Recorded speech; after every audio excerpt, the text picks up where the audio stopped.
Pulau Dewata masih menjadi magnet tersendiri bagi wisatawan dalam negeri dan juga mancanegara. Ya betul, salah satu yang sedang menjadi tren saat ini adalah menghabiskan liburan di villa-villa pribadi. Berikut adalah sekelumit potret tren liburan di villa privat yang ada di Bali.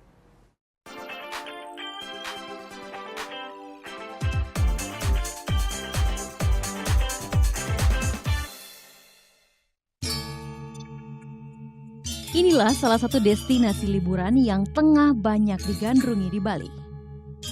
Menikmati tenang, dalam atmosfer elegan, bahkan mewah di villa pribadi.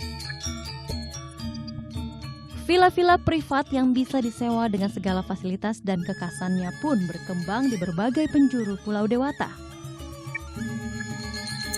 Terutama di area tengah dan selatan. Sebagian besar berdiri di area-area yang jauh dari riuhnya kawasan wisata juga kota. Ya, inilah sensasi berbeda yang ditawarkan private villa di Pulau Dewata, Bali. Jauh dari keruan kota, yang kita dengarkan hanyalah kicau burung dan juga debur ombak di pantai.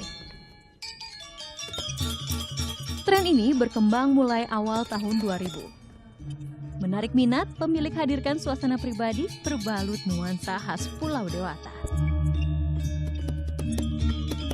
Seperti pemandangan pantai, lengkap dengan panorama matahari terbit atau tenggelamnya. Banyak juga villa berdiri di kawasan pedesaan, sehingga tamu bisa turut menikmati dan merasakan keseharian warga. Kisaran menginap di villa seperti ini mulai belasan hingga puluhan juta rupiah per malam. Harganya memang cukup fantastis, namun peminat masih terus berdatangan. A nice size, it's a large size room, so it feels more like a suite rather than just a hotel room, and it's really quiet, and as I said, the views are stunning. Yeah, a lot more private, a lot quieter, it's a lot more exclusive. Tren mendatangkan banyak keuntungan, terutama dalam menggerakkan perekonomian kawasan. Namun, jika pertumbuhannya tak terkendali, berpotensi pula datangkan ancaman. Mulai risiko keamanan, hingga dampak alih fungsi lahan. Membatasi, sudah dikeluarkan sejumlah aturan yang menetapkan standar luas dan lokasi pembangunan villa-villa pribadi. Dan tentunya hal ini akan tetap dievaluasi dengan dinas terkait seperti pariwisata. Apakah overload atau kurang? Karena kita tidak bisa mengatakan bahwa villa itu harus tahun sekian harus berhenti, tidak bisa. Tergantung dari kunjungan wisata. Harus punya izin khusus. Villa pribadi juga dilarang berdiri di kawasan permukiman serta jalur hijau.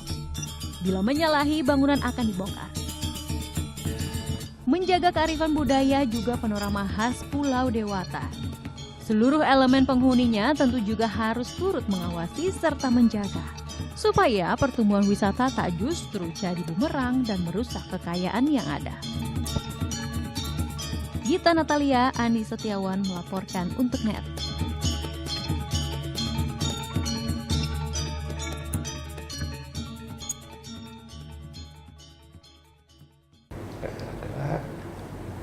Oke, sekarang aku coba.